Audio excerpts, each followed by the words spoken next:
Yo, what's good, people? How are you this fine day? Happy hump day.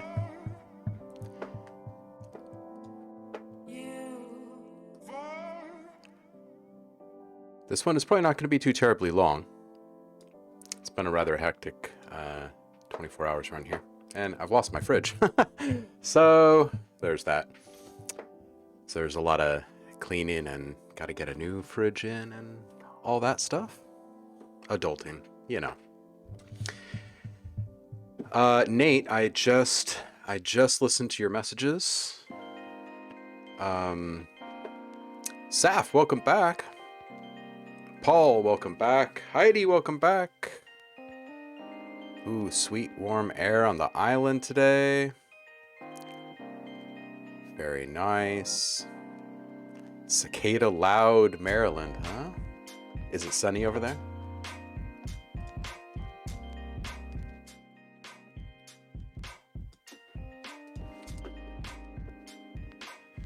So, Nate, in listening to your message,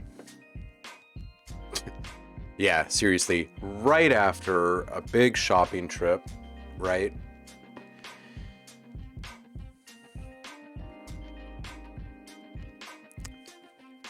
Yeah, it's all quite frustrating. We've had a run of luck in this place. From down trees to a hole in the roof of the garage and fences blown over and stuff getting smashed in storms, the broken water pipe in the middle of a wall, which resulted in days of work, and the fridge. There's been other things, the dishwasher. So we're going to take it kind of chill today. I'm going to respond to Nate's message here.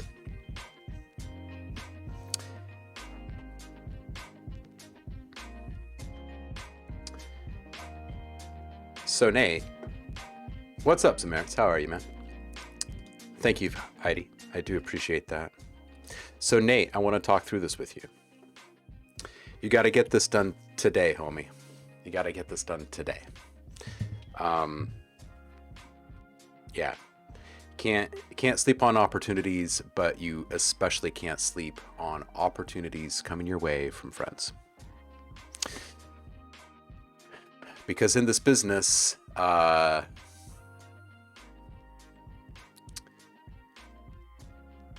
your roots are important, right? And I know that you know that. And this is what you want. Don't hold yourself back by not doing it. Okay, so the cutaway moment.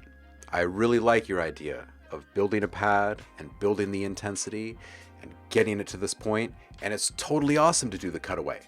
Just don't take away the environmental noise. Take away all of the tension that you've been adding, right? The environmental noise is the environmental noise. It wouldn't disappear in that moment, right? But you can also attenuate it just a bit and put like a pulsating heartbeat in there or something. Like you're saying, this isn't an all of a sudden moment where this thing jumps out. Doesn't matter. It's just how he's reacting, and that's totally fine. That's an artistic decision, and I really like it in there.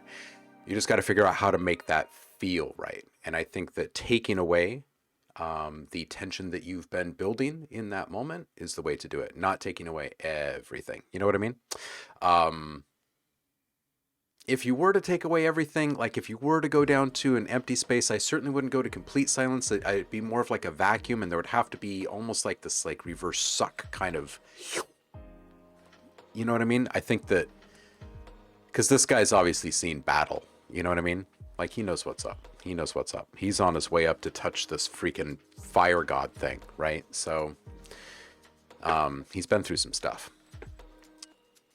I really like your idea of layering in the drawbridge with the weaponry and stuff and the menu select stuff. I'm liking that.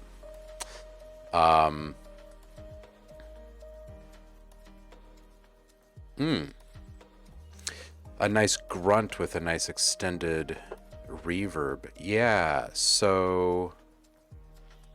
Yeah. Okay, so where you're going right now is a little bit better. So You know, he's obviously, yeah, PTSD. Like he's been through an ordeal, right? Like he's finally climbing this mountain at the end of this thing, right? He's probably not going to fall off the mountain because of a spider. But you know, things add up. And yeah, maybe a reverse suck, you know, think of like how, you know, like a bomb blast, things go mute and you get the tinnitus ring. So you've got some clarity in there still, which is like grounding you to the moment, but everything else becomes blurry and obfuscated, as if there was a Gaussian blur on the audio, right? And you could go in that direction, right? Where you just take a, well, I guess you could do this a number of ways. But one way would be to run all of your tension build and atmospheric stuff in that moment to a separate mix bus and set up like a decent mid to long range reverb that you can actually freeze, right? So everything just kind of goes at that moment. Everything just kind of stays the same. Chroma Verb comes to mind in Logic, but I'm trying to think of one that you might have. Yeah, Shell Shock. Yeah. Yes, of course you can, Sav. Yeah, Saving Private Ryan Shell Shock is a great example. Absolutely. Javer's saying, hey, so I posted a 20-year track of mine in your public feedback thread just for funsies. I posted it here, but there might be possible DMCA problems. You can read the details there. Okay, cool. Cool. Awesome.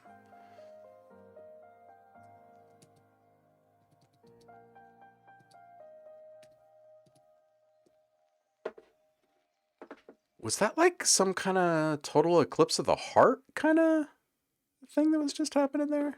I'm like partially tuning into what's happening in the background. By the way, you guys, Trinkets is this month's free pack. We voted on it in the last stream. For those that did not check it out, Andremia is the current reigning champ. We got to sit in Zamert's kitchen and see his toys and talk with him and get to know him. We've got the new month kicked off with Trinkets.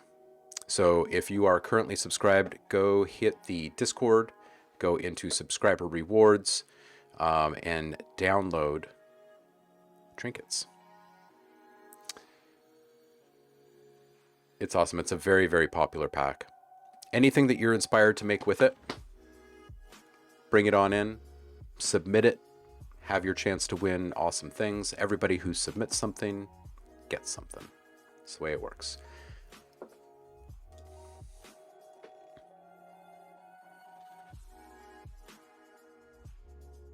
Nice. I will check this out off stream, Jafar. I do appreciate you posting it there.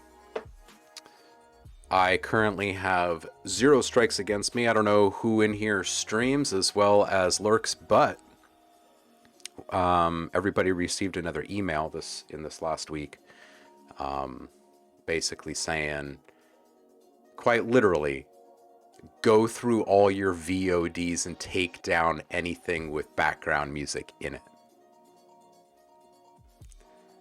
It's going that far. They're going to troll through people's archives to see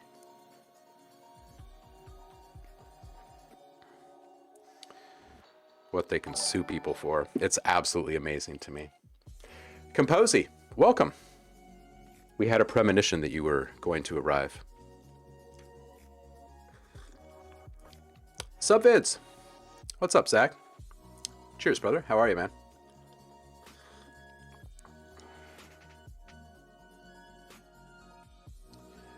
Oh, happy day, by the way. Zach, your stuff is queued out to go out today. The last stuff that Sheila sent over will be fired back today, which I think means that you guys are done with this thing, which is flipping awesome. Congrats, by the way, on that. Andremia, hello. Zamertz, if I had music making stuff in a kitchen, I would not move it. I would constantly, it would be one of my instruments. It would be my modular synth. It would be my giant rack off to the side. I would have an array of whisks and spoons, various types of slotted spoons.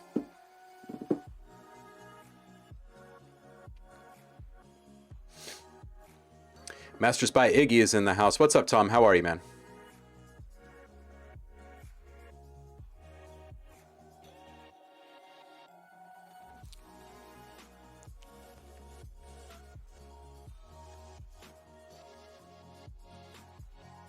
Composey says, I heard you're the guru of Logic Pro. Uh-oh. I'm on the clock.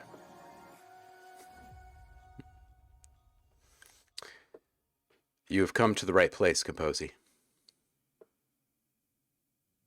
Nate saying, for those who missed it, Composey is a live performer here on Twitch, and she plays the banjo, uke, flutes sometimes, and she sings. Her format is children's music, but with progressive undertones as well. Composey, welcome to the family. Definitely hit the... Oh, well, yeah, you already did follow, and I already thanked you. I'm a bit off my game today. I'm in mourning for all the food in my fridge. Oh, my fridge died. Speaking of, I'm trying to maintain my alert status here. Check it to see. Thank goodness we live in the future and these things are just brought to you now, right? You have a major appliance die and you get on the horn and a little while later a new one arrives. But I can't be sitting here doing this with you when that happens, so unfortunately. This is a nice break for me.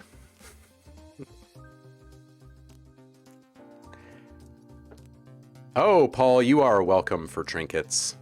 Once again, all subs get free sounds. A new sound pack was just posted to the Discord. Go grab it. It's a stupid deal every single month. Whatever you're inspired to make, you come back and submit it. We give you more. Gummy. Is Gummy gonna stick, you think? Ooh, is Gummy gonna stick? Oh, man.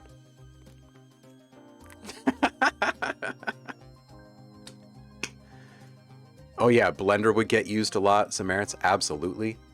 Oh, yeah, I'm thinking like cheese grater. Well, any kind of grater, right? Like right down to your little nutmeg grater in there. You know, toss some spaghetti on that thing. Make some brushes out of spaghetti and start playing your pots and pans. Plastic up top, metal down below. Maybe your Tupperware down on bottom for hand drums and bass.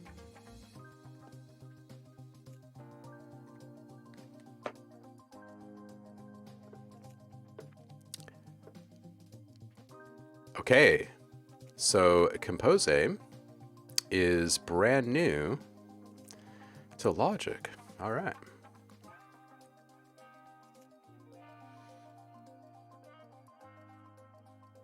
Nice, Tom. Good to have a day of rest.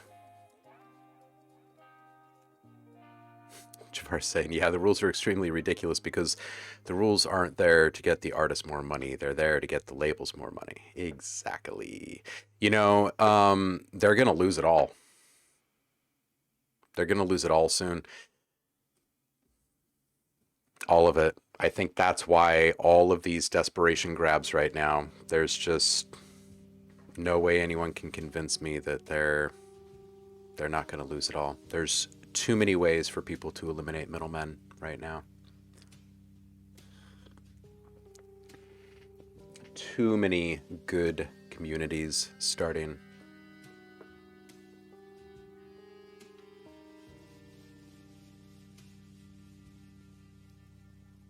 Blend a synth. Careful with that, Zamertz.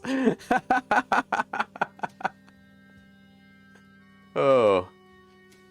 No worries, Zach, at all. I'll be here. Yeah, Tom, watch the burnout, dude. Watch the burnout. Was it burnout from music or work or what? Oh, dude. Saf. Well, you know me. I think I turned you on to the books, so I could listen to the books all day. Sometimes I do.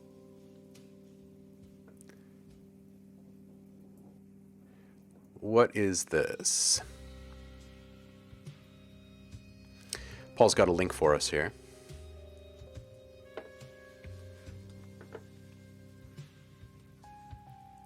GSAT Plus, derived from the saturation module on the TB Pro audio,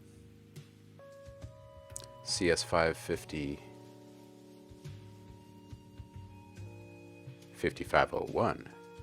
It's a lot of numbers and letters to toss in there.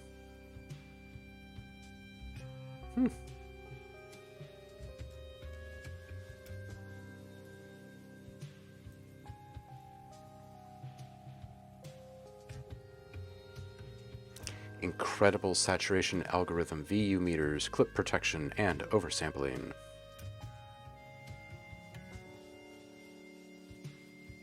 You grab this, Paul?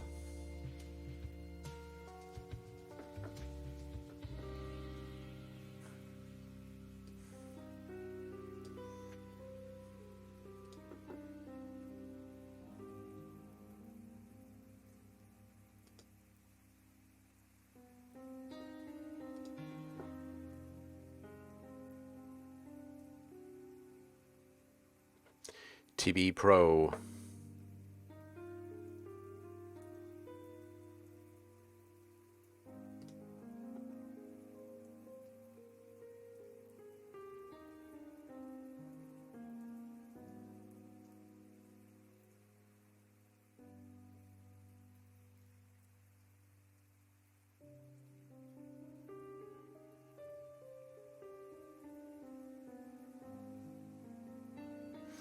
I'm not familiar with these guys.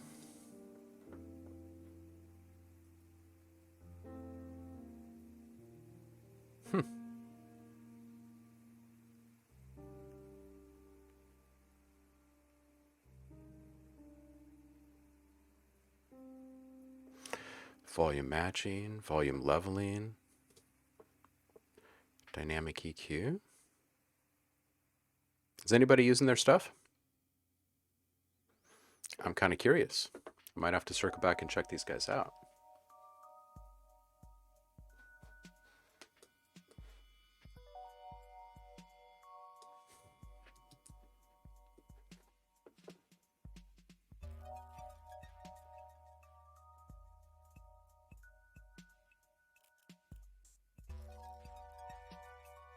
Yeah, Zamerits, it's been no good. Speakers, TV, fridge. Yeah, it's been a marathon of lost things here. Ridiculous. Yeah, TV and speakers were lost to the solar flares, unfortunately.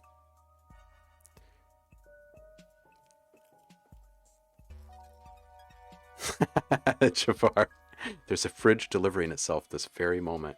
You know what's really crazy to think about is that there are thousands of refrigerators being delivered to people's homes right now in just this country. It's kind of crazy, right? What's up, Rick? How you doing, man?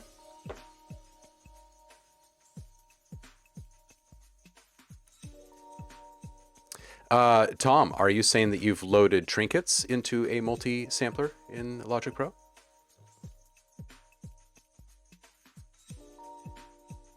Okay, Paul's saying subtle.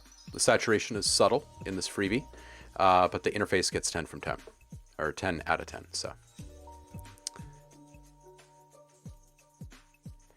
wow, yeah, Zamerits, that's right. It was about 2 weeks ago. Yeah, solar flare.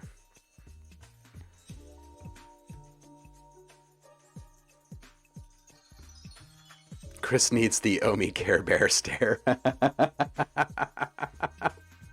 Oh, hey, we could make, I don't know, there's one emote slot left at the tier 1 level. we could mess up a Care Bear. I do remember the Omi Bear popping up. Was that in the Discord? Is that where that was?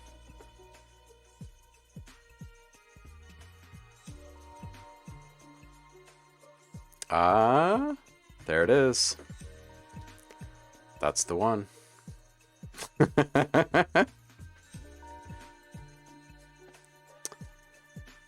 Oh my gosh, and the My Little Omi.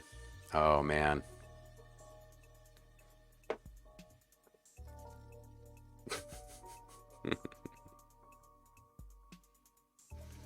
Rick, I bet you're super busy with packs, dude. How many are you juggling right now? Lockdown kitchen time from Rattling Raw, right, Paul? All this kitchen talk. Yeah, just think, you know, a lot of people think, oh man, I could make a song in this kitchen. And Indremia probably walks into a kitchen or rolls. Does the android Indremia walk? I'm assuming that he walks. Maybe even like a shuffle or something. Anyway, he heads on into the kitchen and he's like, man, I'm gonna launch a label in here. Tom has already made a rough sketch with trinkets. Oh my gosh, what is this? This is day 2. This is day 2 of the month, you guys. And Tom is already sketching out something for the challenge this month.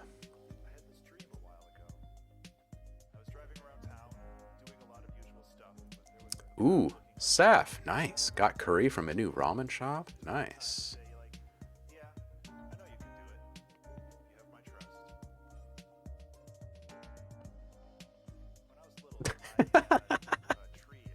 Lurking as you make your kids good. Yeah. That's awesome. Oh man, waking up early this morning to drive across town to get milk for my kids so he could have some milk before we got him out the door. And hummus so he could have a sandwich. He's allowed to bring one thing from home because he's having a hard time adjusting to food there. And all allergies considered and everything, it was decided that hummus on bread is what he could have from home. Everything is in such a state of lockdown because of this pandemic. Poor kids can't even bring food from home to school. It's amazing. Ooh. All right, Tom. Working part-time to prove you can stay in the country. I've been there.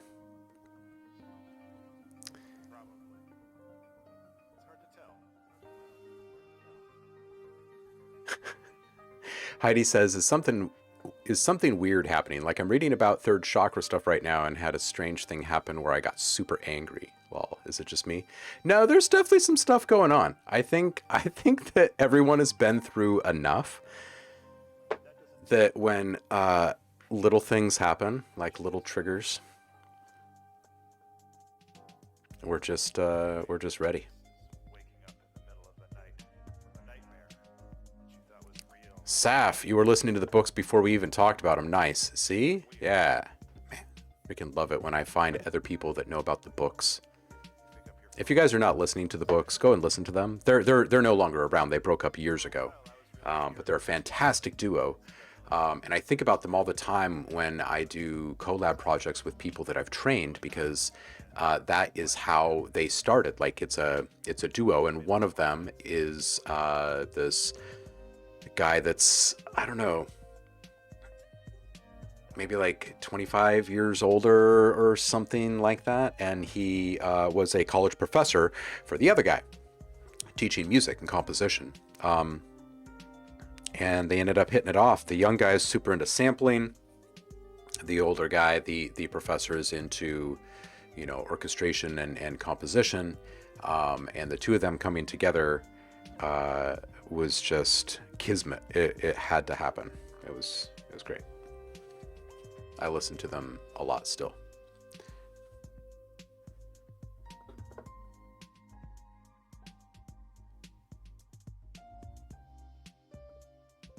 Yeah, Little Fatso, and still RC Retro 20. Yep. Solar flares, Heidi says.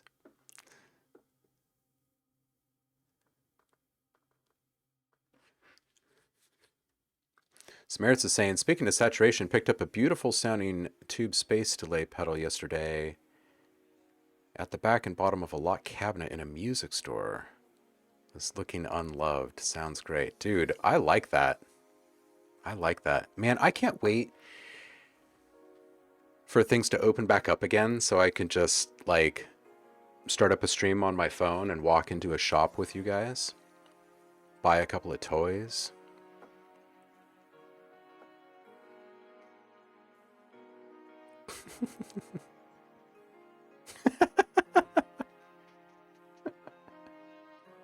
Oh, I love how my pog face is used after adulting there, Andremia.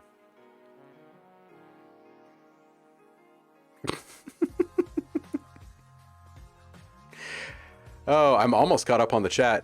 Rick, I'm doing all right. My fridge died, so I'm dealing with that. It's been a string of events here lately. And Dremy is saying, you don't think Ableton has a loves meter? What? Oh, man.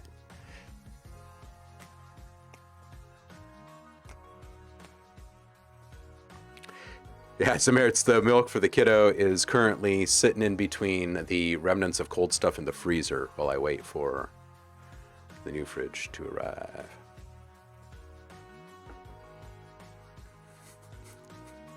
Yeah, I'm putting out the good vibes here, Heidi, for you with the Care Bear and the My Little Omi on lock. We could also, somewhere down here, oh, there's the Fabio and a squirrel.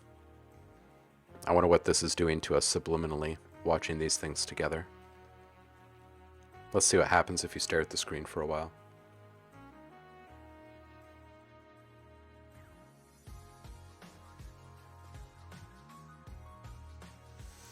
Saf, yeah, we can do that. Just run through like the basic instrument mix of construction kits, etc.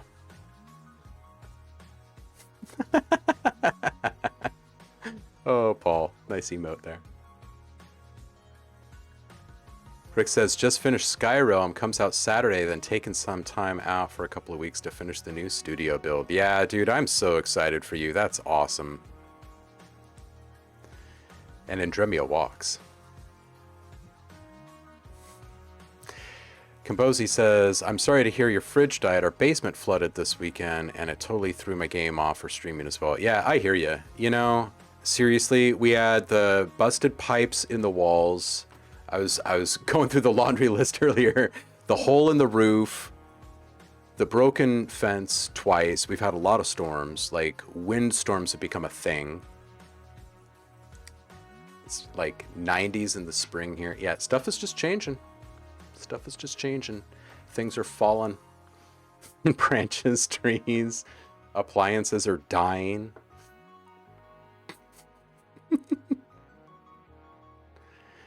Yeah, Saf, my fridge really did go bad, and yeah, it died, and yes, I've lost food.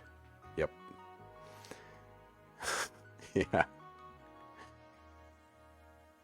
Tweaks Official, welcome back. How you doing, man? Andremia says, question, what classifies you as experimental? Your process or the outcome? You're trying to categorize yourself. Well, it's usually the outcome. It's usually the outcome that most people would classify as experimental. I think there's a lot of experimental ways to arrive at products or endpoints or whatever that people slap a label on. You know what I mean? So if you're looking at like how to sort yourself with ID3 tags so you show up in the right place in people's iTunes and whatnot, experimental would work, but I think that maybe electronica or something like that might be a bit more all-encompassing. Your process, man, your stuff is worthy of liner notes. Like I would go out and I would buy that CD or album or whatever, and I would read through all of the stuff that you were willing to share about the process and Like that's how people fall into fandom, you know? Yeah, yeah, yeah.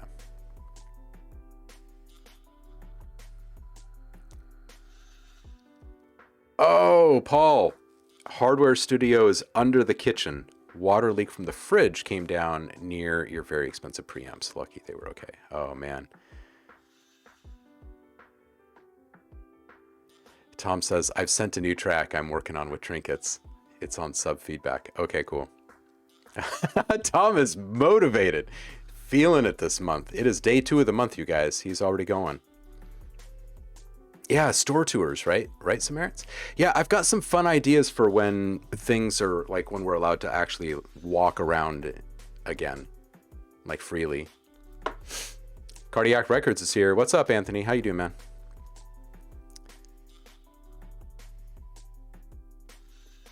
Tom says, started this morning for about half an hour. Quite happy with the sounds.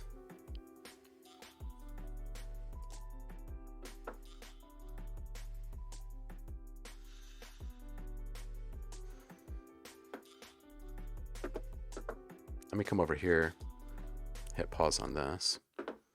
Come over here, hit play on this. All right, this is a little 30-second ditty from Tom. He just got inspired to make something from the Trinkets pack.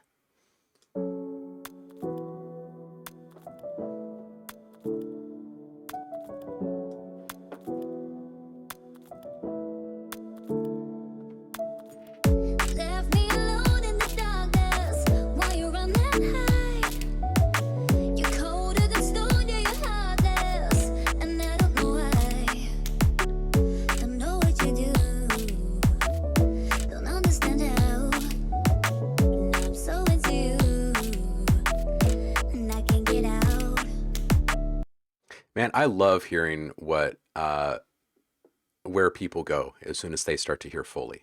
You know, like how are they going to use that texture? I love it. This is good.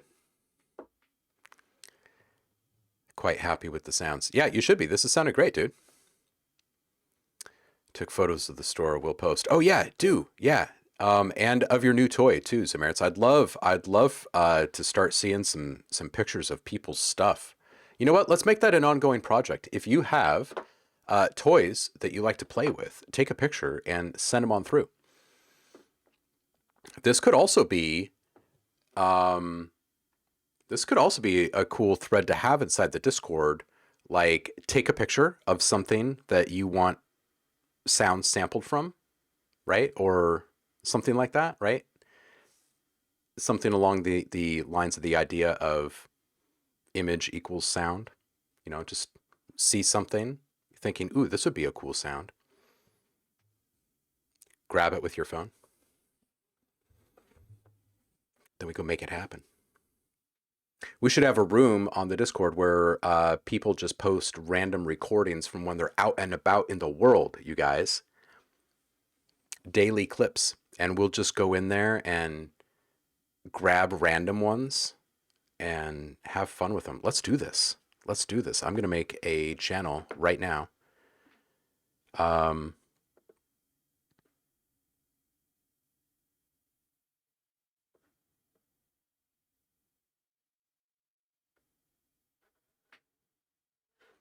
Yeah, I don't think I have one, so that will fit that. So we're just going to call this one Found Sounds. And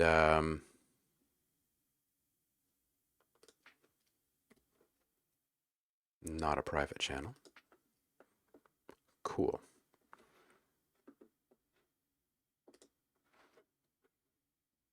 And everyone will be in here.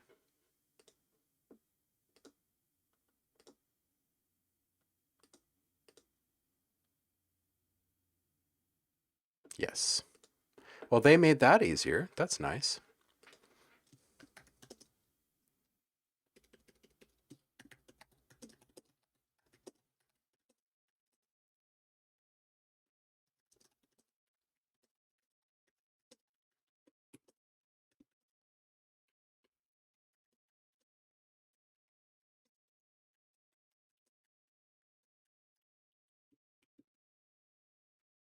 Okay.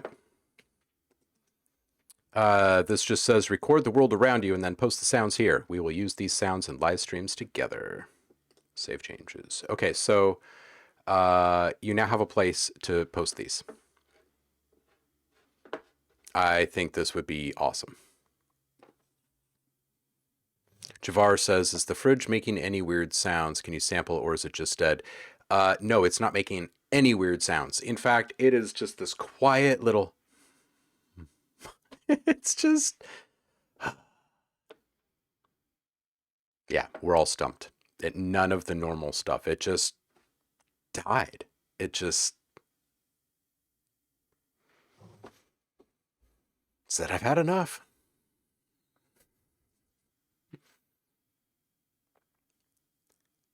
The freezer food sanctuary. Heidi just cleaned out the camping cooler. Oh, man. Synchronicity. Intremia perambulates. Ableton does not have a built-in loudness meter. Gotta go M4L or for VST. Oh, man. That's so weird to me. Jafar says, I think experimental is a label people put on stuff they can't figure out another label for. Yeah, Jafar, I think you're right. I think that when we hear something really innovative, when we were expecting something else, our categorizing minds just don't know what to do. As soon as someone else puts a label on it, though, everyone's happy to adopt it. Nate says, okay, back. Yeah, thanks for the note that I need to get this done. My friend at Obsidian told me there wasn't really any rush, so I wanted to get my time making it. Really, whatever I decided that means. I think it's really by today. Finish up these additional UI sounds to put in place in the beginning, then fixing the silence element, and then a proper mix of the Foley and Atmos. Yeah, dude, just get this done today and push it out the door and don't look back. You know, be proud of what you did and send it into them. And also, I hope you're sending them links to HopLegs too, right? And you know what else? If you still got your demo reels that you did for my classes that you were taking, the sound design classes at PureMind, dude, you know, include those as well. You've done really solid work for a long time. Don't feel like this whole thing rests upon this one redesign that you're doing, right? You've done some stuff.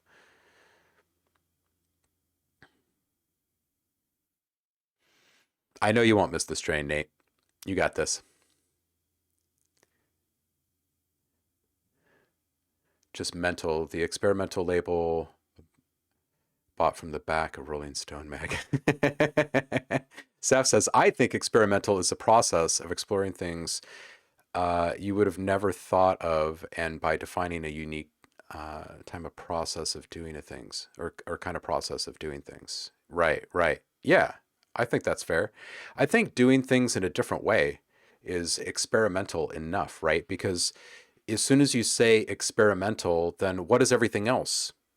Normal or systematized, or like what are we gonna, what kind of label do we put on that, right? Because it's not a genre, right? You're not putting it into the box of country or bebop or EDM or anything like that. You're calling it experimental. You know, if you meant avant-garde, you would say avant-garde. So it's something else, right? Oftentimes avant-garde is highly experimental, but I think that, like, I don't know, there's something else. There's something else. Oh man.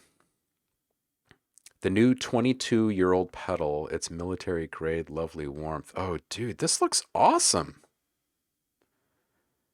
That looks fun. Yeah, when you can, post some A/B stuff, man. Just like some simple notes, like some sine waves running through that thing or something.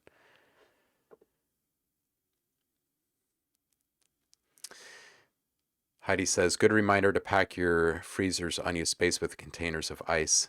Save energy and you can use it as a cooler if the power goes out. Yeah, absolutely.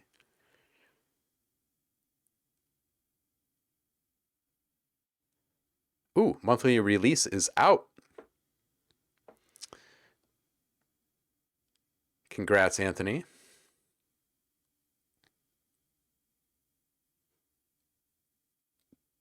Hmm. Heidi would contribute sounds. Hey, that's great.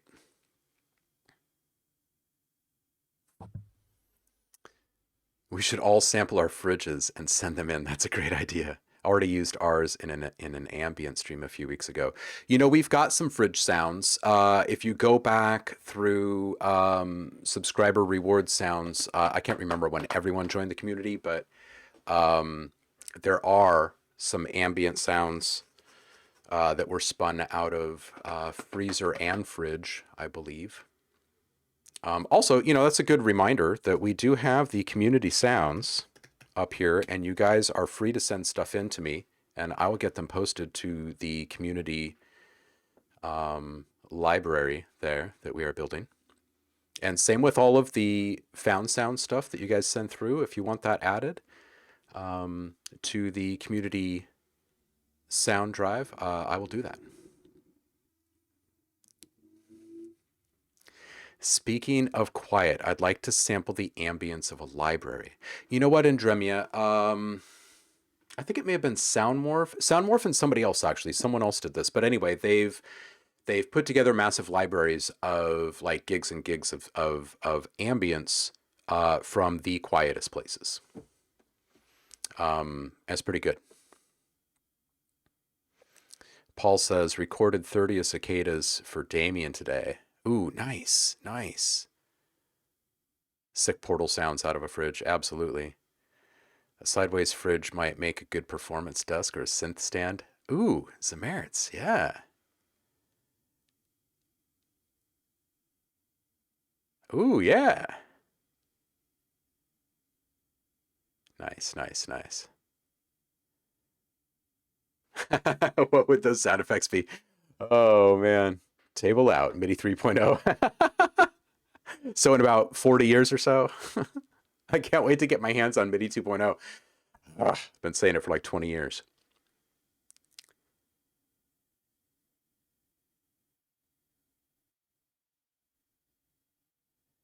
Ah, well, Andremia, with an argument like that, you know, synthetic things are natural.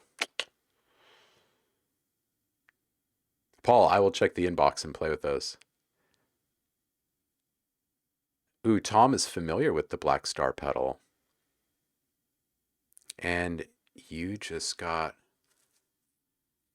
Oh, man, you got a Flint. Nice.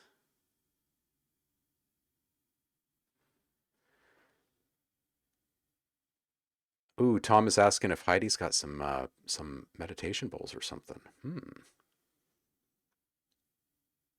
Ooh, Zamerits, dude. If your fridge is making some interesting noises, record them. My fridge is part Indremia. Saf is saying electronic music doesn't usually follow a formula of rock song or pop.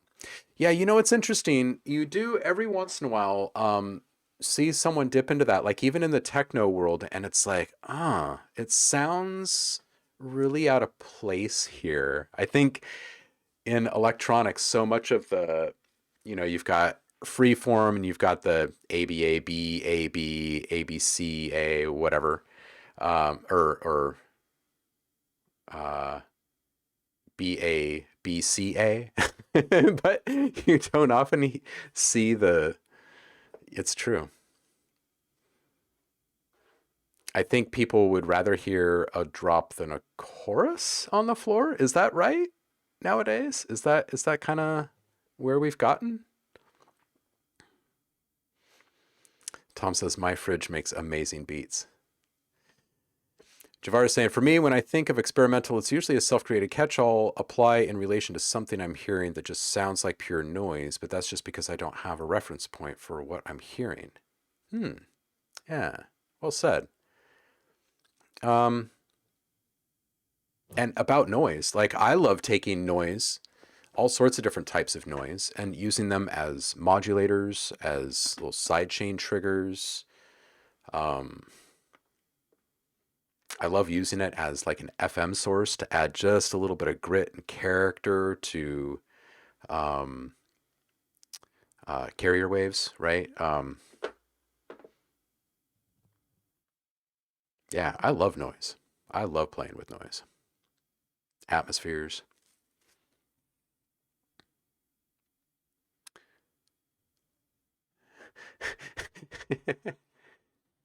I have a friend on the island who does crystal singing bowl sound baths. I went to one of her events. She might love to answer a request. Ooh, hey, that would be cool. That'd be cool.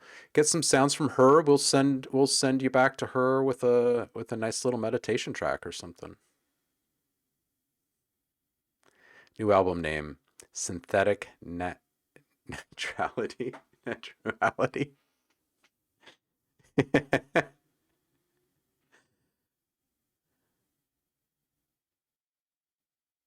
Oh yeah, pad sounds out of bowls. Absolutely. I think there were some of those in Sacred, right? Or am I thinking Lost in the Ether? We'll probably have to do that as a freebie too, because people really seem to enjoy the Sacred. Andremia says, fun fact, I've made music with broken fridge sounds. Nice. A session is only experimental if there is smoke from at least one piece of gear, says Paul. Smoke on the water.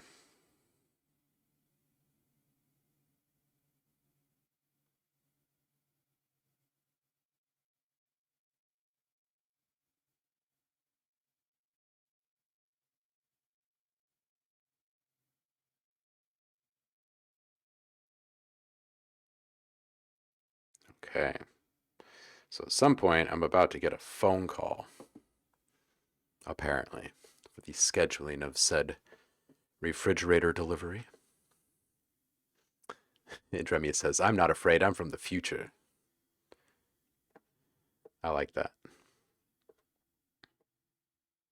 What does pad sound mean? Yeah, like a sustained sound. Air quotes for the sustained. Have I ever been to Trading Musician up there in Seattle? I don't think so. No, no. Is it like an indie music shop? Squirrel Fest. That is all. Man, if we were to throw something called Squirrel Fest here in the Pacific Northwest, uh, people would show up. People would show up. It is true.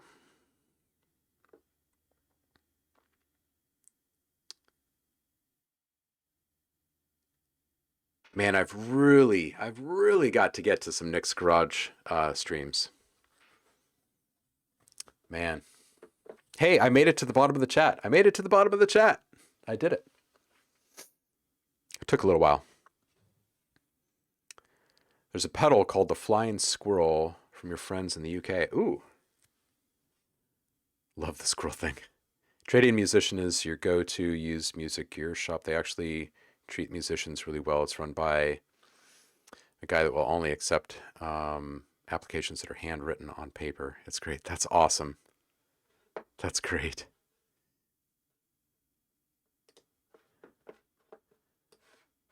Tom is sharing this from the Audio Kitchen. Something called the Flying Squirrel. Squirrel beard. This is the Flying Squirrel.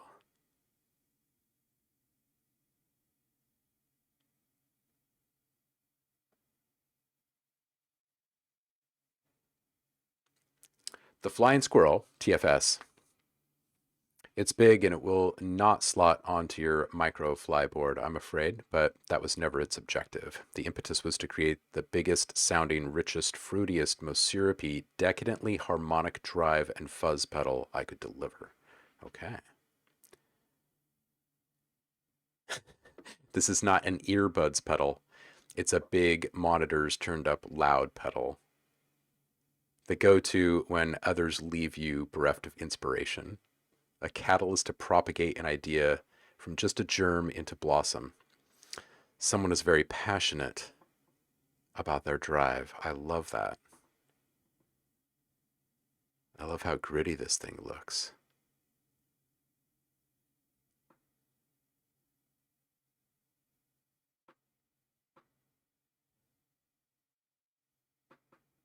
In fact, I quite like their whole aesthetic here. What is squirrel beard?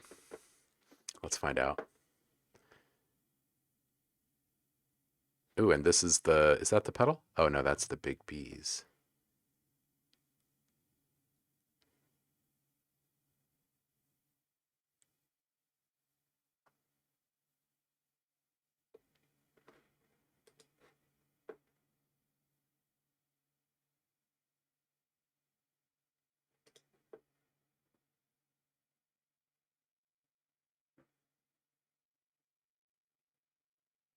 Just kind of hoping for an audio clip.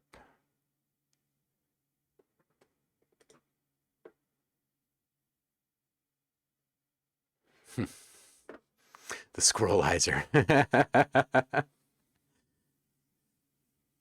Gotta see how they protect the tubes. See the users. The big trees. They protect their vacuum tubes in a tree-like thing. There is on YouTube. Oh, well, now I want to go see them on YouTube. Okay, so...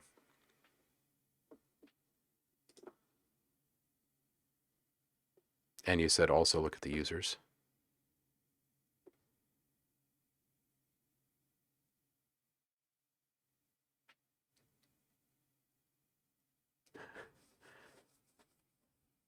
I mean, if Angus says it's good, and Malcolm, the whole damn band is there. Nick Cave. I mean, there's some great names here.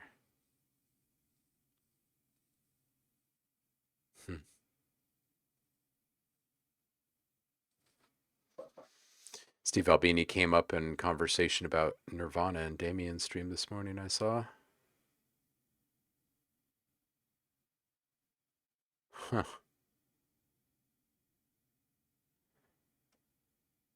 So, lots of people that sound good like these guys.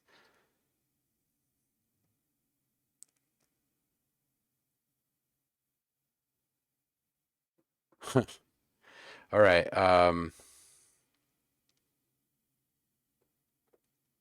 So Audio Kitchen, away we go.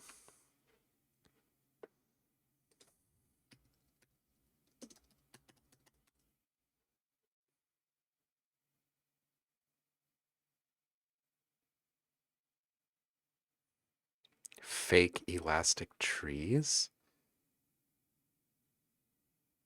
Oh, fake plastic trees?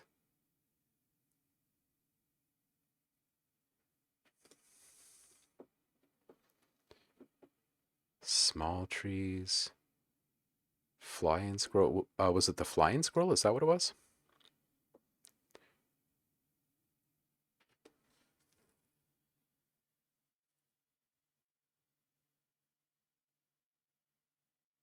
Huh.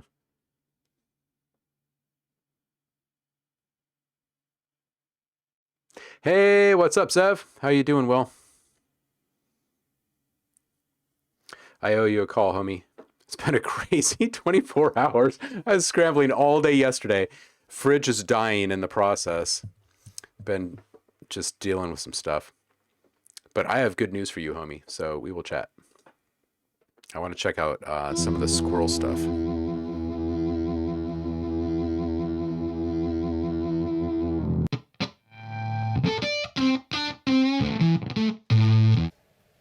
Hi. I like that fuzz.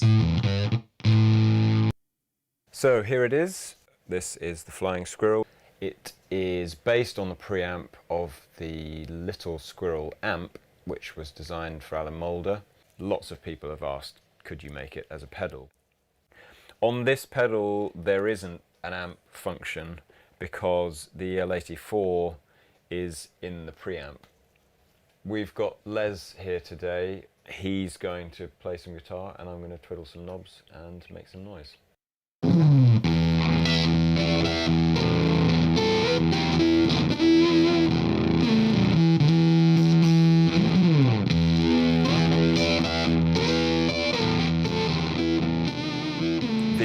controls are very similar in function to the big trees. So we've got gain, low EQ, high EQ, then the kind of dirt maker. That is the overall output level for this effect. And then this is the clean side. Works similarly to the big trees clean. That switches between those two.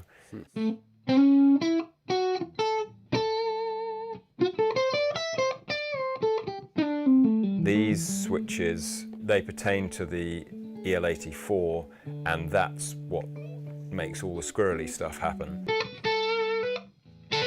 So this one is an EQ switch, so in the middle it's completely flat. Up to the top there's a high boost.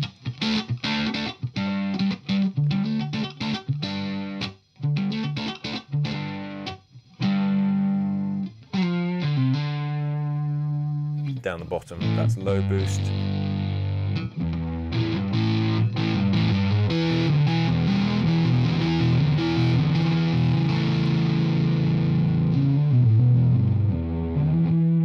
Then this one is governing whether the EL84 runs as a triode or pentode, so up is pentode, down is triode.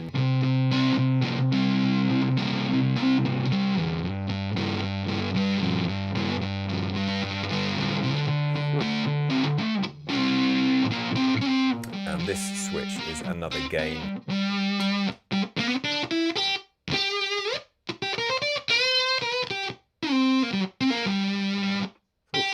Those are allowing a load of current to flow in the EL84, and because of the way that it's running, when a load of current runs through it, it shuts the valve down, and so it's not able to, you know, work in the way that it wants to work. Right. And so it's not amplifying, and it's just pushing square waves out of it. And then once you stop playing through it, it kind of opens back up again, and you hear the noise floor come up.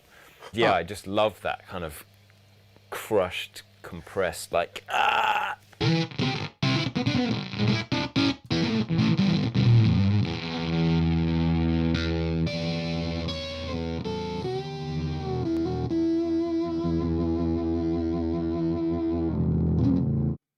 How does it work with that real gated sound with a lower gain? With a lower gain, is that you end up getting a kind of ring modded thing, because the notes, normally it will be the bass note modulating the higher strings if you're playing more than one string at a time. You can hear that.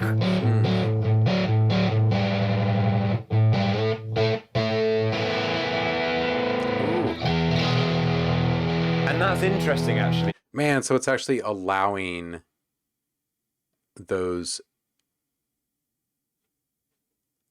lower frequency notes to modulate the output because everything is squished so damn close. This is awesome.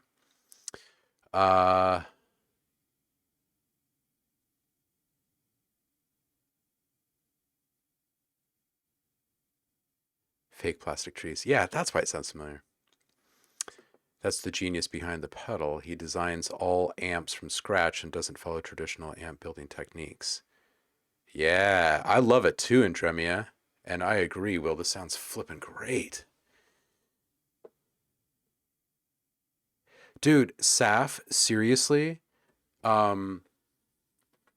if I were in your dad's shop, I would spend like at least a month sampling it probably. I guarantee you, dude, there are buckets and boxes and there are things full of treasures in there. Yeah, dude, record whatever you can. Why buy off the shelf when you can wire wrap? Squirrel fuzz music. The pedal book. Ooh, for Father's Day. Yeah, that's coming up. How it would sound with a Foley metal sound. It'd probably sound great.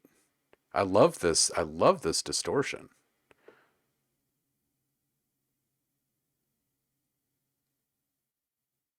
And lots of reverb, yeah.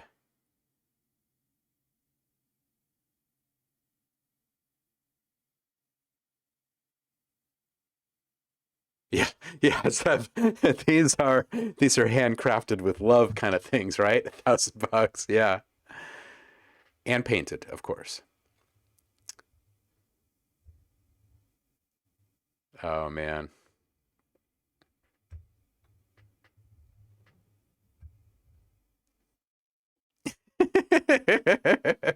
This is fine. This is fine. This is fine. Oops. Oh man. This is fine. I love that that's catching on.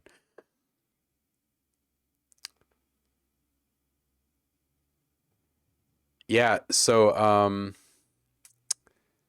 we should make some industrial music. You know what, Saf, record whatever you can and post it to the Discord. We'll add it to our community drive as well. And yeah, let's make some really awesome down and dirty, gritty industrial stuff.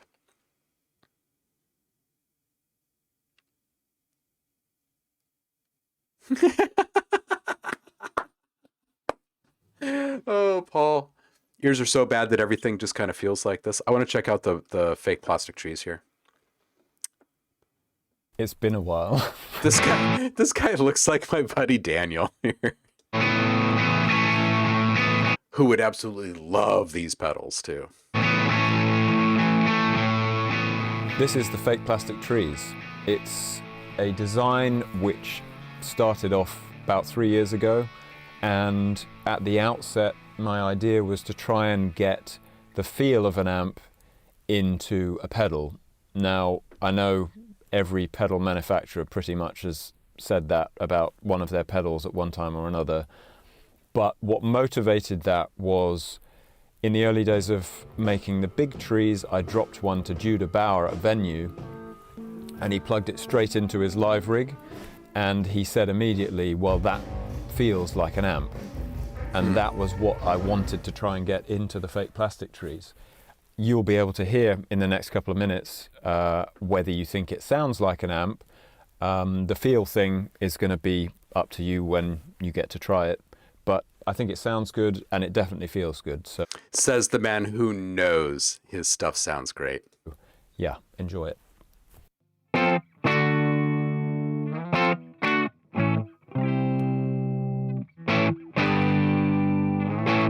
So this is all DI. Everything we're hearing is just the pedal, right?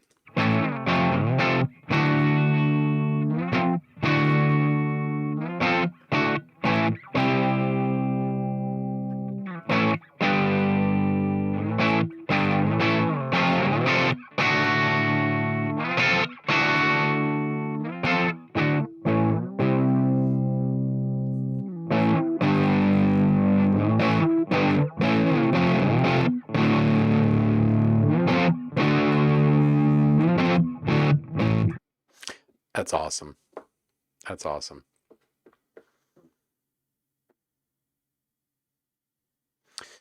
Subfits is saying, hey, Chris, at some stage, could you go through the selective frequency reverb method that you've mentioned on your tracks critiques? Thanks. Yeah.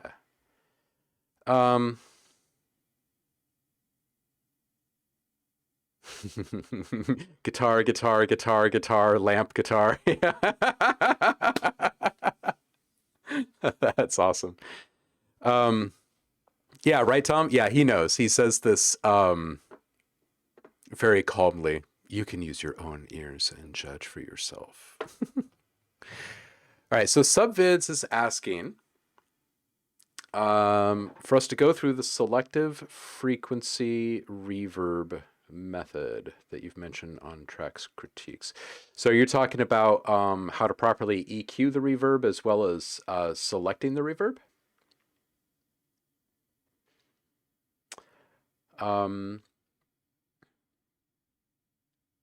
Because if so, this is an easy workflow and that everyone should be playing with. And in regards to, yeah, okay. So in regards to reverb selection, so reverb is similar to compression in that it can be used as a utility or an effect, right? And when I say a utility or an effect, you know, it's like this, it's very subjective, but it's this line that you cross, right? Where you're moving away from um, balance and integration and allowing something to actually be heard on its own and used in the bigger mix, right? So an example of compression as an effect would be like sidechain pumping, right? The attenuation of volume based upon a sidechain input. You know, where a utility use of compression would be to tighten something up or attenuate some peaks or something low level like that, where you're actually not going to hear the actual compression. And reverb is the same, right? It takes something from being really flat and adds some dimension to it, puts it somewhere, right? Into a place, into a space. And then it can also be used as an effect, obviously. So the first question that you ask yourself is, am I putting the sound into a room, or am I putting the room into the sound? And that's the difference between serial or parallel, right? Whether you're putting a reverb directly on a sound or whether you're going to bus it out. So let's just make a very simple sound here really quick. We'll just make like a tiny little tight pluck. We don't really need to design anything more than that.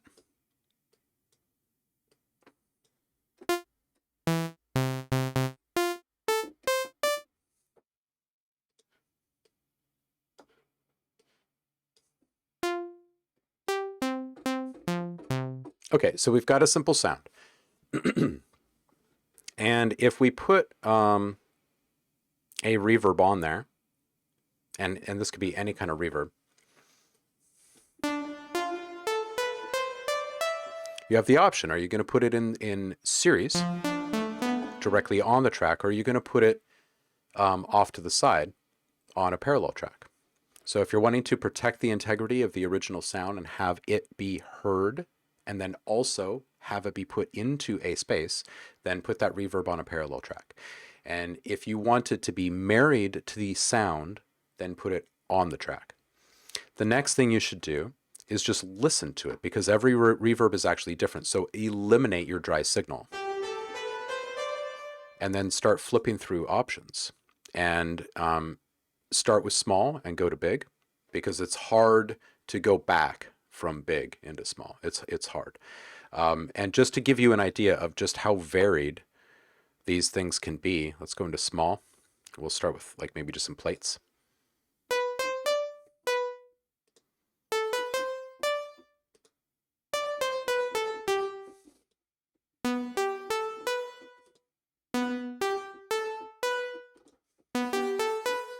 So plates, these are more about a basic call and response. And there's not much wiggle room between you, the source of the sound, and those first reflections, even when you get into big ones. And these are really big. These are like big, big.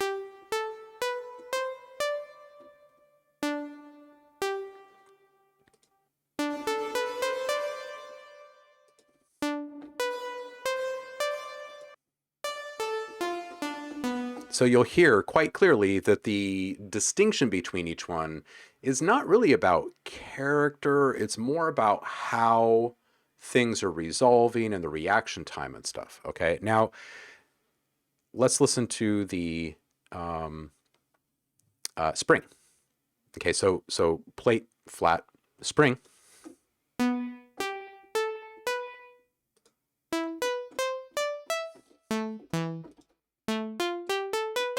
Oh, turn off the...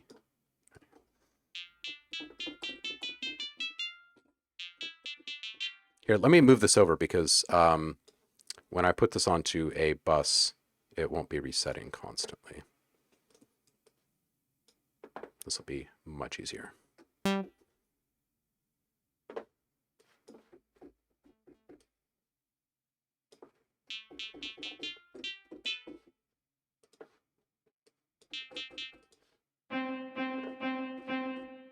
another trick. Most DAWs will recognize that you've loaded a reverb onto an auxiliary channel, which means they're not going to be messing with your dry. It's not going to be adding dry constantly.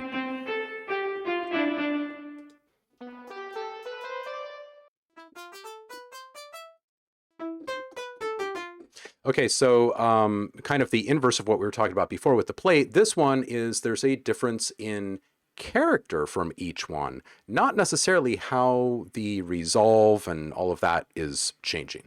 And then there's the room. And halls are kind of like rooms, but they just kind of keep going, right? They don't have this massive like slap back from a wall across the room. So they're a bit more airy and whatnot. But the rooms are going to be a mix of both. You're going to get a lot of tonality and whatnot. And most people are using a lot of rooms. So you got to pay attention to what the actual tone is of those.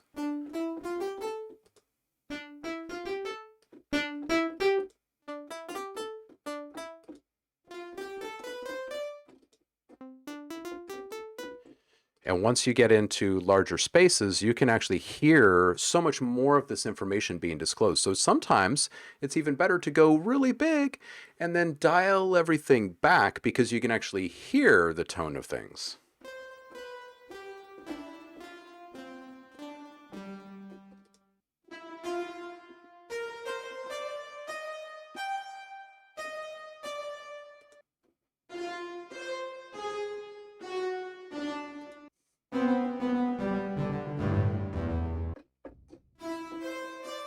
Anyway, so just knowing the different type of reverb that you want to get, or the type of sound that you're trying to arrive at, right? Once you understand like what the differences are between the different types of reverbs and the different types of tonality that you're trying to tune into, it's going to help you arrive at the sound that you actually want at the end of the day. So the next step is to dial in what is actually being output, because we can't forget that there's still the dry signal.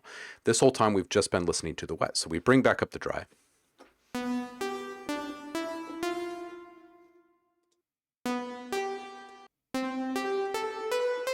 Let's say we like this for whatever reason, right? We're gonna shape it.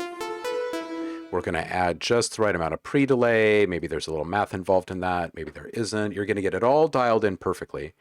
And you can use an internal EQ to do this, take off your low end and your high, but really, this is not going to be as dependable as an additional EQ at the end.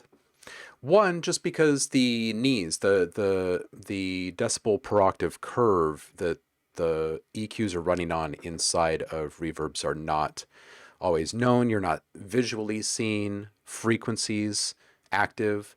Yeah, there's ups and downs to both methods, but I will say that you need to put an EQ on it. And I think that this is more what Subvids is probably interested in it, and that is wrangling in the frequencies of your reverb and knowing why you're doing it. And really, the biggest thing you need to run in or worry about are low frequencies, bumping into other sounds in the mix, but it's beyond that. Like if this was just a standalone sound, you also need to make sure that the reverb, right, the space that you're putting your sound into is not conflicting with your sound, right? Tonality lines up, space, response time lines up, but then also frequencies, because if you have frequencies floating around in the air that are colliding with the original sound and muting it or muddying it or obfuscating it in some way, then it's doing more harm than good, right? Unless it's a live performance, people would want something better. Whether that's the person producing the stuff or the people listening to it, doesn't really matter. Anyway, you want to take out the frequencies that are bumping up against your instrument. And if you look at, I think one of the most iconic examples are the Abbey Road standards from the studio, that is. And those standards basically say that there are no frequencies allowed out of a reverb channel between 600 and 6K in the EQ. And that's just a rule of thumb. I consider it to be maybe a starting point for a lot of types of sounds if you want to go with something like that, it's a very narrow field. I don't necessarily subscribe to that kind of thinking. And I will oftentimes play with my EQ to give me the exact result that I want. It's really just about like, what am I getting out of my source sound? Is it sounding clear? Is the integrity there?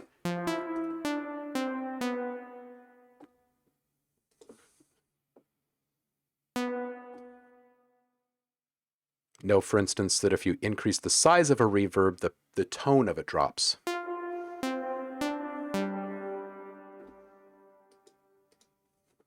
As well as response time.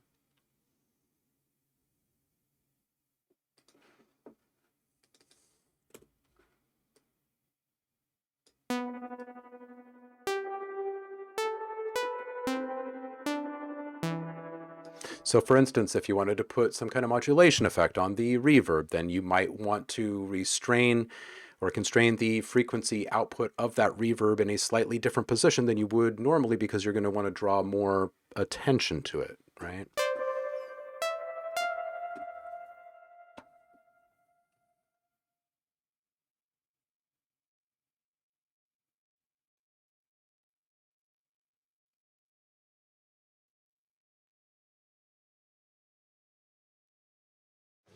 So yeah, hopefully this made some sense, and this is kind of answering some of the questions that you might have. Zach, if it's not, let me know. Paul's saying, be right back. I have to check to see if my roomie is still alive. Hauled off in an ambulance last evening and came home after I went to bed. Dude, hope he's okay.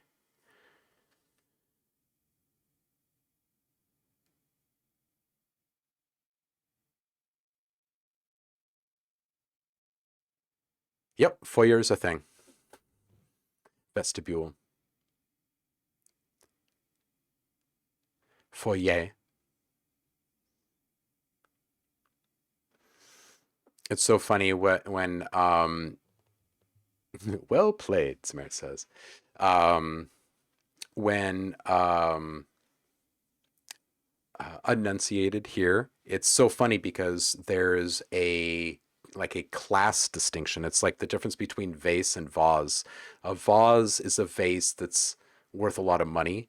A foyer is the entryway in a fancy home, and the foyer is the entryway in a house. Like a common person's house or something. I think it's so telling.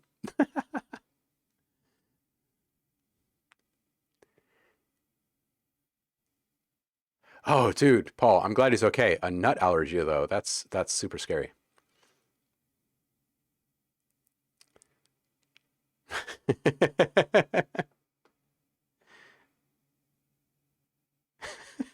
I was waiting for my food from Uber Eats at my foyer, but he was in the car park instead.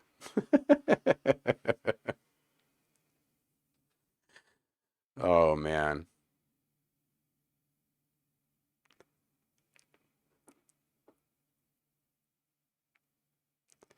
What about the different frequencies on the actual reverb?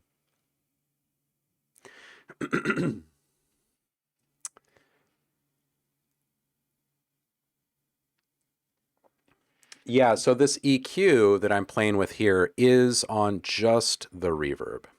It's only on the reverb. So, and when you're using a reverb after the EQ on an output like this,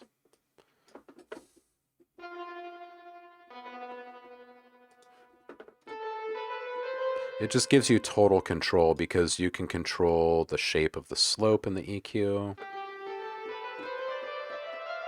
You can kind of attenuate those lowest frequencies that you're seeing activity from, allow more or less brightness through.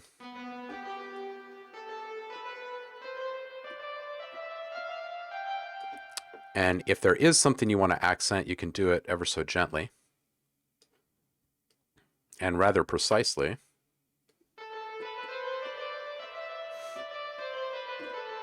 And then you just bring back your original sound, and then slowly introduce your reverb.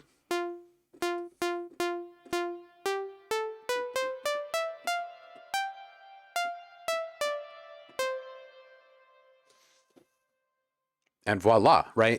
Like if you're using reverb for more of an effect in the mix, then it's obviously going to be more present. And if you're using it as more of a space utility, then it's going to be less present, right? Volume wise, because if it's there as a utility, you don't want it to compete with your source sound, especially if it's like dialogue or vocal or something. It would just sound weird, right? It would sound really, really out of place. So we don't do it with other sounds either, because our brain is going to call BS every single time. It's just going to put it into, you know, the cartoon category of like, well, this is not believable. It might be enjoyable, but it's not real or whatever, right? Versus when you're using reverb as an effect, you're going to increase the presence. You're going to show people the fact that like this is an intentional thing and let it wash over you, kind of a thing, right? Not the EQ, just the reverb. Are you talking about the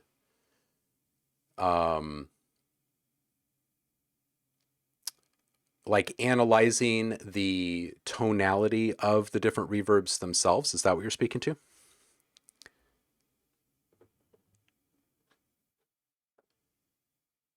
Tom's saying, this channel is everything. Spiritual stuff, English lessons, reverbs, and sound design.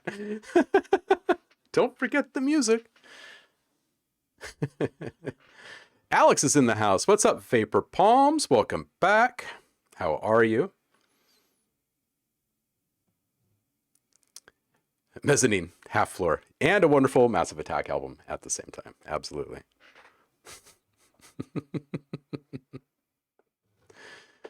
So if you're speaking, Zach, to the tonality of reverb itself, the best way to analyze it is to, instead of putting an EQ after, is to put probably some kind of a meter where you can look at your frequencies a little bit differently than just an EQ, because an EQ can be a little distracting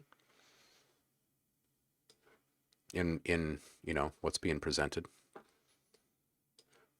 So find yourself a nice little frequency analyzer. Most DAWs have one. And then it's just a matter of going through and actually looking at the sound of the reverb. And you do that by making sure that there's no dry, and send through something that you know is pretty pure. Like I like snares or sticks or clicks, because they last just a second and you can pretty quickly clue into what kind of tone there is in the actual reverb.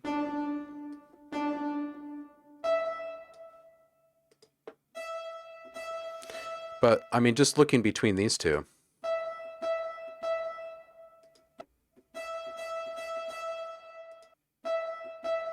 it's not that you're seeing more low end down here. It's that you're seeing this cutoff below 8K on this one. And in this one, you're seeing these peaks go up near 15K or so. The bottom end of it is about the same.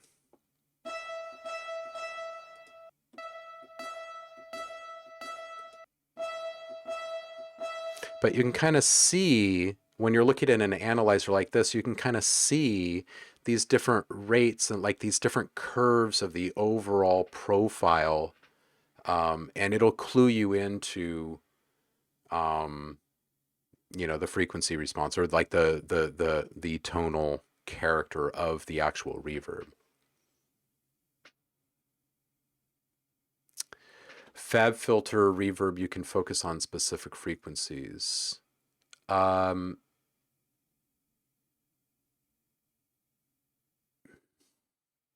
Yeah, you can, but it's through EQ. Fab filter and isotope both have the little solo, you know, you can sneak peek like a specific bandwidth of frequencies. So you can go in and like make some accurate accents or attenuations. Alex, hanging in there. We're doing just a simple chat today. I have I'm sitting here waiting for a phone call. My refrigerator and freezer have died, and I'm waiting to hear when delivery of new one is going to happen. So I've Been going since dawn, and I have to get back out there and empty out the rest of the old fridge and toss a bunch more stuff and whatnot before the new one gets here.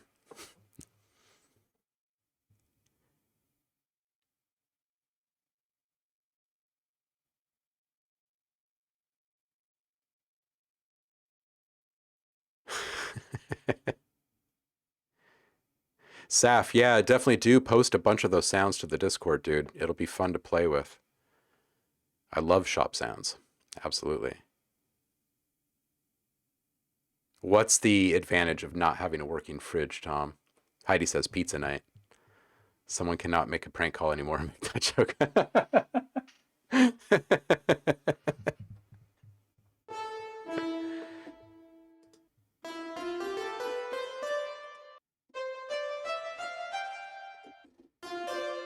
And of course, if you're using convolution reverb, then this is kind of even more applicable, this whole conversation.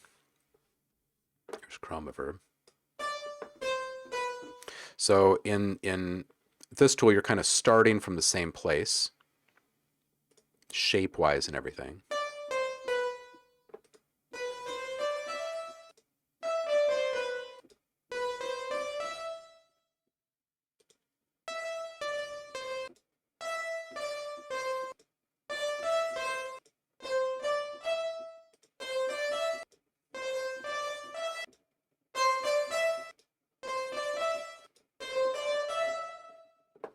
So yeah, as long as you're listening through like with the same audio each time, you're going to be able to clue into different things.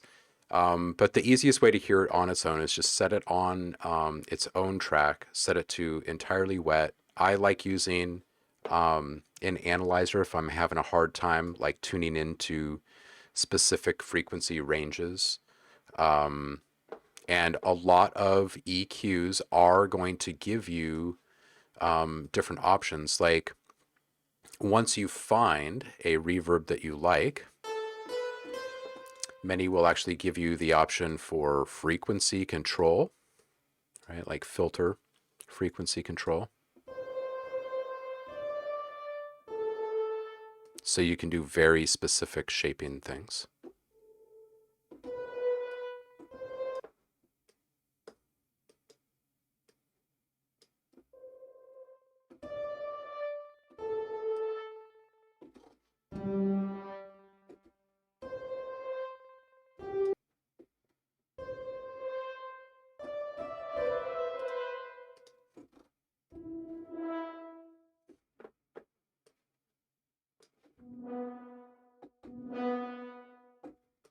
So, which is separate, of course, from your volume control, which is only shaping amplitude.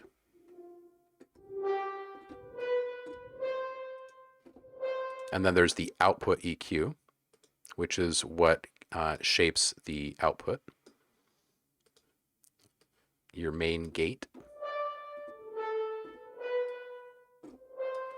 So then when you put your original sound back in,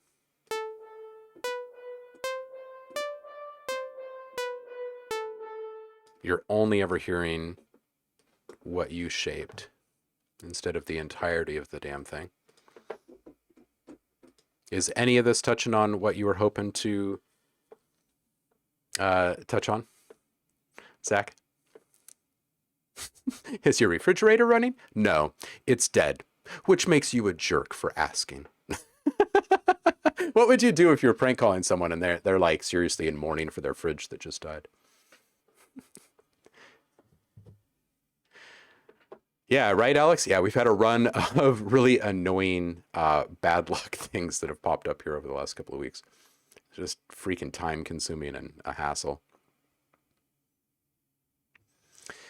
Yeah, FabFilter has a built-in EQ, but you can also do things like change the amount of reverb with a second curve with controls similar to the EQ curve. Haven't figured it all out yet. Amount of reverb at different frequencies. Yeah, exactly. So it's like a multi-band reverb, basically.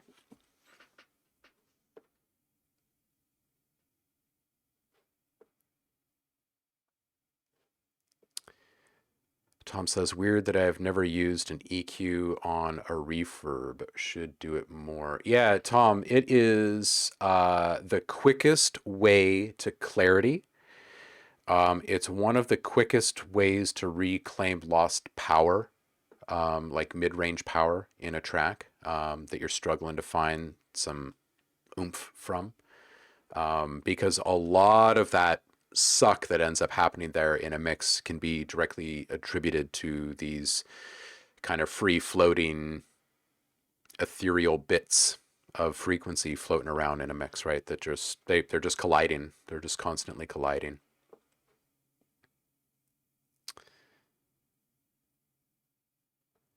Alex is saying, what I was already wondering last stream, why does your serum look so cool? Oh, so there's 2 default skins. There's thousands of skins that you can find out there. There's 2 default skins. You click on serum here, click on skin.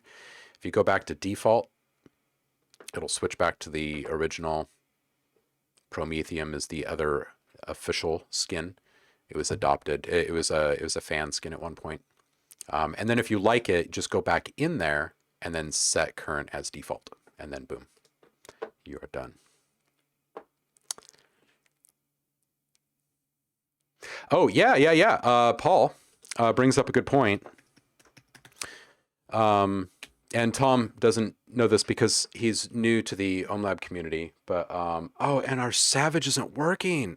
Oh, okay, we'll go old school. Which one is it? Is it 7? Yeah, don't be a savage, Tom. EQ your reverb. That was one of the first OhmLab memes to really blow up like a dozen years ago. Don't be a savage, EQ your reverb. And people had all of these images of cavemen and drawings on caves, cave walls about reverb and EQ, and good times. And it all came from this, I was doing, I can't remember if it was an interview or a video or what. I can't exactly remember. But someone asked me how strongly I felt about EQing reverb. And I said that there were 2 kinds of people in the world. People that EQ their reverb output and savages. And it stuck. It blew up.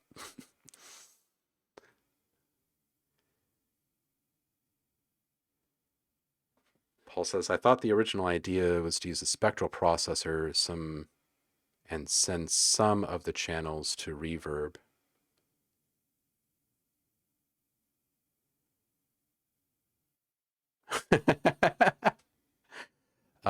Okay, so Paul, maybe you guys are referring to something specific that I'm just not cluing into that we have talked about in the past. A spectral... I thought the original idea was to use a spectral processor and send some of the channel to reverb. Yeah, I mean, there's just so many flipping options. There's just so many, it's like, there's 1,000,001 options. Magic Jones is back in the house. How are you? You do sidechain your reverb sometimes, though. Okay. Yeah, you bet, Alex. Absolutely, man.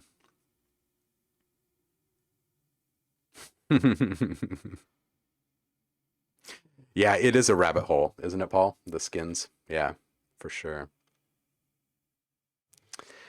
Yep, I've got Vital. And we've, Tom, we should play with it this month. I think we got a little sidetracked last month when Arturia sent us pigments and said, play with this, please. We'll dip into some Vital.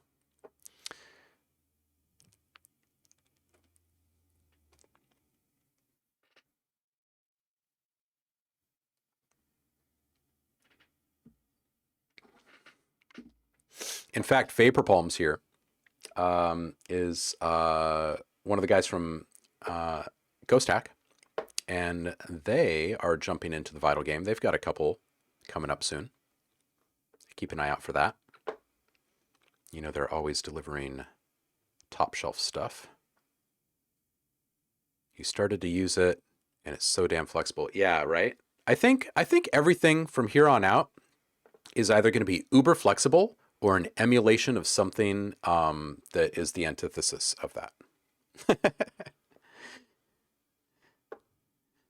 Magic Jones says, haha, guess I better start EQing my verb. But what if your sounds are so good already that they're already perfect? No, then that's it. Like that, yeah. So there's these basic rules. There's these basic rules, and you always start with number one. Here in the OhmLab world is number one, first and foremost, and forever and always, use your own ears first, right? Like everyone's always so happy to share their opinions about things. But it's your stuff, and you're the only one that knows how you want it to sound, period, right? And don't let people talk you out of it. Listen with your own ears first. And then it's less is usually more. EQ your reverb, damn it. There's like an order of operations for the rules. So it's part way down that chain.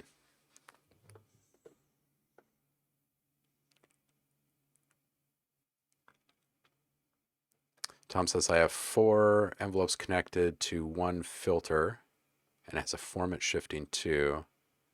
It's like, bam, good sound. Nice, dude. Alex, for sure. We've spent a lot of time with Ghost Hack stuff here on the channel.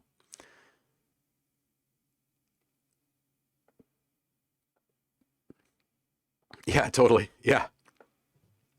Yeah, people have made skins for their like favorite TV shows. Like you can find Rick and Morty stuff or like Simpson stuff. You can find, you know, if you're like a gamer, there's all sorts of skins from like first person shooters and stuff. And it's just a rabbit hole. There's so much.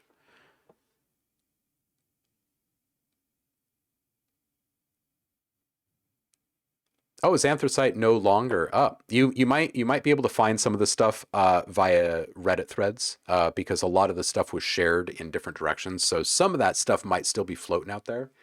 There are links that you'll come across that you'll get like 100 skins in this one download kind of thing.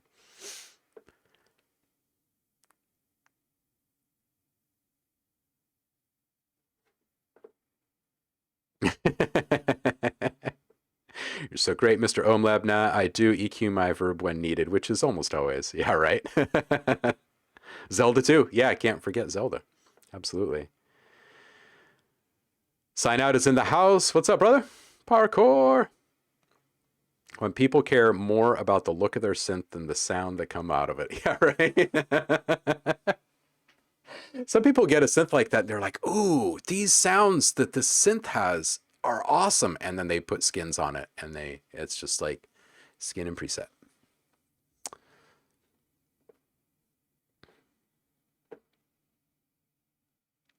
I have a feeling that I've missed the mark with Zach's question about the reverb and frequency stuff. And I have a feeling that Paul understands what he's actually aiming for, and I'm completely missing it.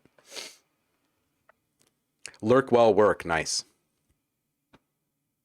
Looking for color combos you can read. Ooh, yeah, good point. You know, I don't know if you can find it easily, but we made one for Pure Mind that was actually quite nice on the readability scale because the orange and the black, like it just pops. Let's see if we can find it really quick.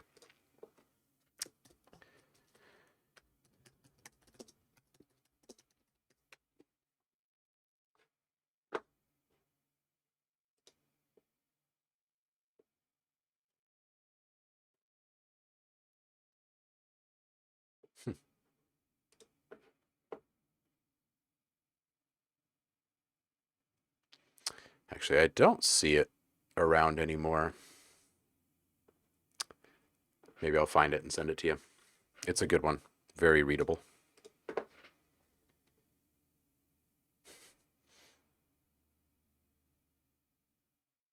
Aesthetic changes the motivation to make music. Uh-huh. Raw paper and looking so horrible. Yeah, dude. Heard the term EQ bands and think spectral filter. Yeah, there's so many different ways to arrive at like the reverb output that you're you're seeking, you know, because there's just so many different sounds. Processing a sound before it goes into reverb, processing on just the reverb tail. Sign out says, actually, question, I did a collaboration with someone once. He was able to someone get the audio of a certain part to a show on an oscilloscope as a group of words. Wait, say this again? He was able to somehow get the audio of a certain part to a show on an oscilloscope as a group of words. What do you mean? You mean like he got dialogue to run through an oscilloscope? Is that what you're saying? It's a group of words.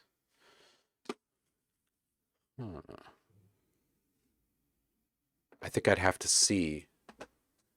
I think I'd have to see exactly what you're speaking about to take a guess at what it draws the text. Oh, like an Etch-a-Sketch? Oh, that would definitely be some kind of a.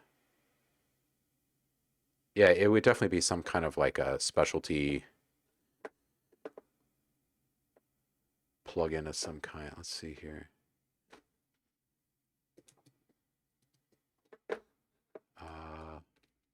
Probably something like a text oscilloscope. Okay, so I type in OSC and Google completes it, oscilloscope text, and it's the only prompt. Writing text on an oscilloscope with Max for Live.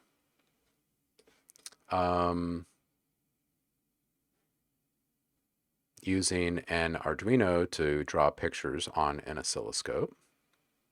Oscilloscope vector display text demo.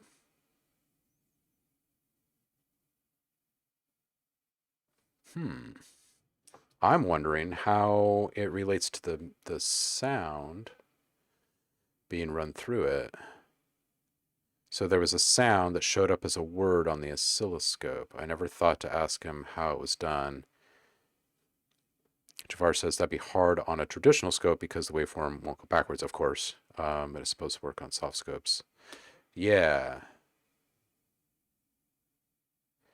Google oscilloscope text, and what comes up is actually pretty interesting.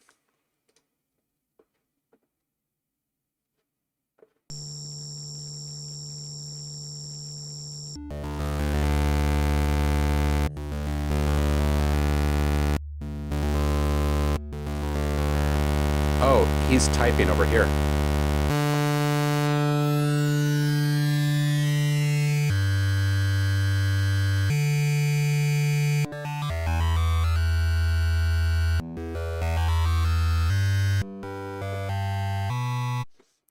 It's all good, sign out. We like rabbit holes here. It was a hardware scope, huh?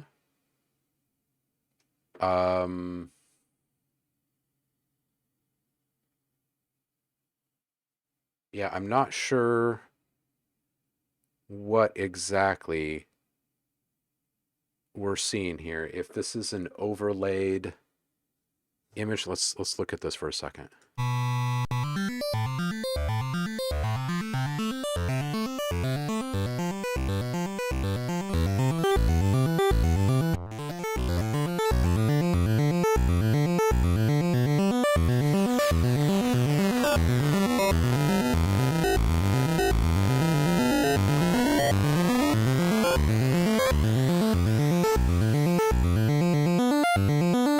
That is pretty dope how the bit reduction, the downsample actually affects the visual output. That's awesome. Is that a hardware scope or a picture of one? That's what I'm trying to figure out right here. It looks like it's an overlay, but the behavior looks like it's hardware. Yeah, this whole image, this doesn't look like video to me.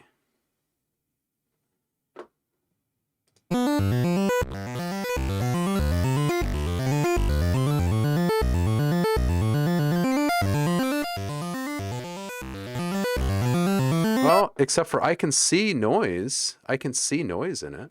Hmm. So is this kind of like what you were talking about, Sign Out? I mean, the audio is obviously being triggered and affected by the character input. Ooh, cool Xerox sounds. Nice, Saf. Paul's got a link for us. Okay, cool. This oceanside Verbo is about to become the backdrop for an unforgettable vacation. Oh, this is dope.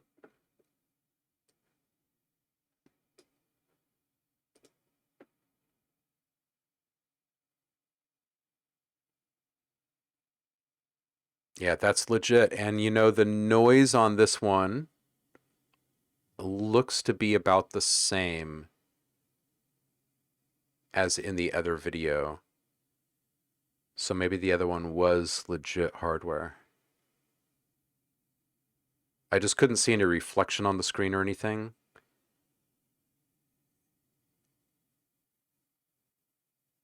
This is awesome.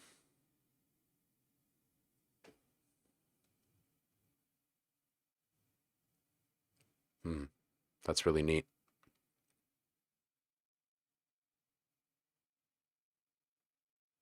Javar, yeah, right?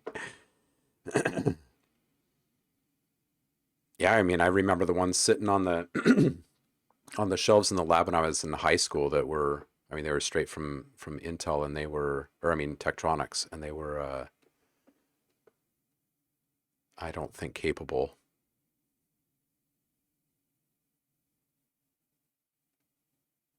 Now that's experimental music. Yeah, yeah. Have a traceback function. Yep, exactly.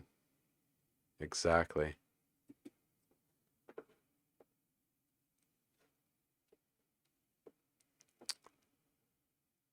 A Heath kit with tubes. My friend Adam, he was playing this game Trace Vector, and it looked really neat. It was done in this retro style, the same as Asteroids and some other arcade games. And and he's going to do it on a scope. difference is it actually did use a conventional LCD screen, unlike the vector displays. All right, let's see.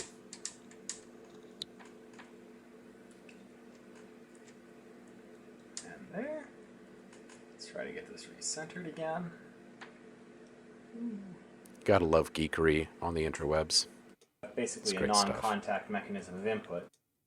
Tech demo that so has wait. a magnetometer. It's so tracking controlling the little heart. This is a little bit boring by my hand standards. movement. So I also wrote this game, and it's not really a game, I guess, but tech demo that has a mesh that I can control using the same magnetometer. Just calibrate it, and then I can go. And I can drive around on this wonderful screen. And you're seeing that that's dope. All of these areas, it's actually not being rasterized. It's being drawn by drawing each one of the little line segments one at a time. And this is in the same sort of style of drawing that games like Asteroids and some other arcade games used. You know what this reminds me of is Tron. Like the way that it's being built in real time as you're going across the landscape. This is full on like 80s Tron.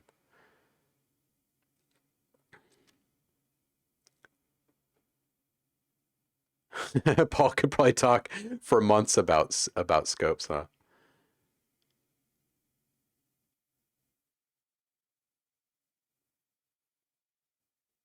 Yeah, you're right, Paul. Absolutely. Oh man. There are so many rabbit holes. Such little time. Is Tendrilbot on here? Does Foss have yeah.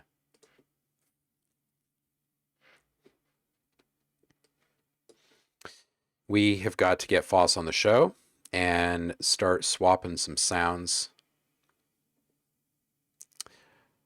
Man, he's making some great stuff. Oh, dude, sign out, of course, dude. You just gave us a new rabbit hole to slither down, so of course. I'm not really doing much today. This has been a fun break. I should probably go finish pulling out all the dead food from the dead refrigerator and start yanking it out of the wall and get a new one installed. What a freaking bummer. Crush productivity. Thank you, Jafar. I think I'm going to send you over to Zev, so sit tight, everyone, because he loves it when you all come over. Yeah, right, sign out? I know. It's just been a... Man, with the solar flares, and I don't think this one's related to the solar flares at all. It's been a couple of weeks since all that madness was going down. But seriously, like losing the speakers, losing the TV, now losing the refrigerator and freezer on a day that's in like 90s, you know. Man. Oh, people waiting to hear back from me on email threads that we've got going. I'll try and follow up with some of you this afternoon. Everyone else by tomorrow, I'm sure. When things return to normal here. Don't lose the video card. Oh, jeez, Paul. Man, seriously. Right? Oh, my goodness. All right, to the browser. To the browser. We're going to go hit Zev.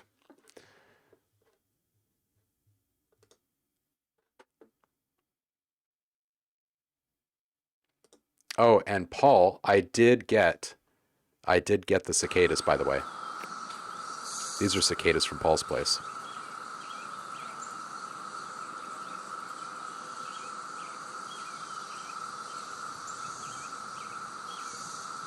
It's like an eerie alien drone, dude.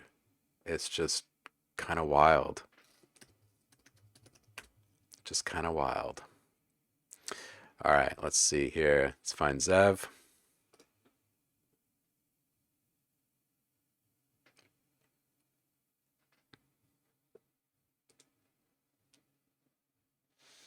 Raid channel. Zev. Oh man, he's only got one person over there. Let's go say hi. Thank you everybody for giving me a little break from my adulting madness over here. I really do appreciate you spending the time with me. And I will see you on the flip on Friday. We'll make some noise. Go grab your free sounds from the Discord. Peace out, y'all.